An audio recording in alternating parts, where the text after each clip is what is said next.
Question number 52. Protein A and protein B form a covalent complex. Gel filtration chromatography of this complex showed a peak corresponding to 200 kilodalton. SDS page analysis of this complex with and without beta-mercaptoethanol showed a single band corresponding to molecular weight 50 and 25 kilodalton. Given that the molecular weight of protein A is 25 kilodalton, the molecular weight of protein B is dash kilodalton. Beta-mercaptoethanol is used to break the disulfide bond. Now look at this image. According to the question, with beta-mercaptoethanol, band appears at 25 kilodalton. And without beta-mercaptoethanol, the band appears at 50 kilodalton.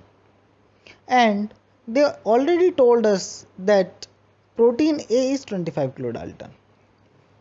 Now it is very easy to understand that when we use beta-mercaptoethanol, a single band appears at 25 kilodalton. That means the simplest unit of the complex is 25 kilodalton. And as protein A is 25 kilodalton, then protein B should also be 25 kilodalton. Otherwise, there should be one more band. But as you can see that in the provided data, we have only a single band. Then what about 50 kilodalton band?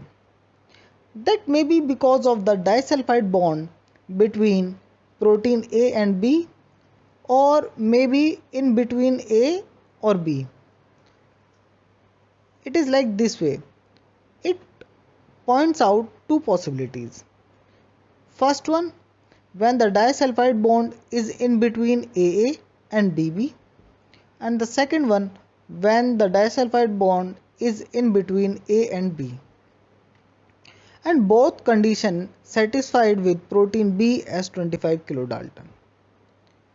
Then the complex must involve some other interaction to make 200 kilodalton complex, like electrostatic forces. So our answer is matching with the answer provided by IIT Delhi. Thank you.